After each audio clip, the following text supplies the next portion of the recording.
katsaka amin'ny fotoana rehetra. Fiara fitopolo no nomeny fitondram-panjakana ny centre de commandement opérationnel Covid-19 ahafahan'ireo mpiasa ao manara-maso ireo olona natoka-monina. Raha araka ny tatitra ofisialy azo avy Nivato dia miisa 3,990 ireo natoka-monina sy arahi-maso manerana ny Madagasikara. 9 no ahiahina mitondra ny tsimok'aretina coronavirus ary 12 ireo fantatra fa marariny izany. Fa ny tombony azontsika kosa dia izao, fantatritsika ireo olona rehetra izay mety mitondra n'izany tsimok'aretina izany. Izany hoe fantatra ny adresin'ireo olona avy any ivelany, fantatra hoe aiza ny misy an'izy ireo.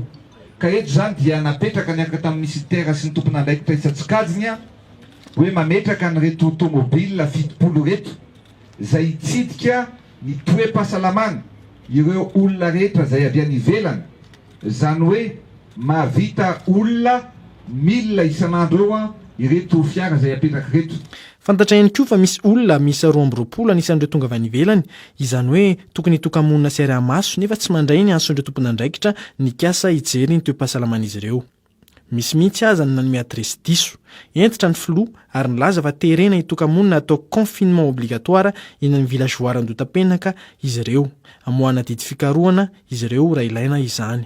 Ireo 12 izay non joignable fantatra ny adresy dia mila atao lara-pamena androany ny fijerevana amin'izy ireo any an-tokantrano.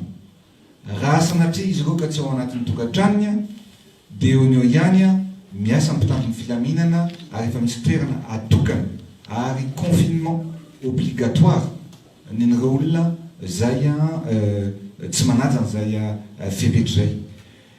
Le olona sy marina ny adresy dia anaovana fampahafantarana ny anarana sy ny sarany, anaovana video recherche avoaka amin'ny namanjerim-panjakana ankehitriny zany dia afaka miaccueillir na mandray marary mihoatra ny 500 tsika izay atao amin'ny village voire izay eo akaiky mifanolo-bodorindrina amin'ny hôpital manara-penitra ihany koa fa tsy alavitra. Anisan'ny asa atao eny amin'ny centre de commandement opérationnel Covid-19 eny Ivato ny fanangonana vaovao marina sy ara-potoana ary indrindra mangarahara. Mame tokony Floy Rajoelina fa mampita vaovao amin'ny vahoaka malagasy rehetra ny tenany isakariva amin'ny 7 ora.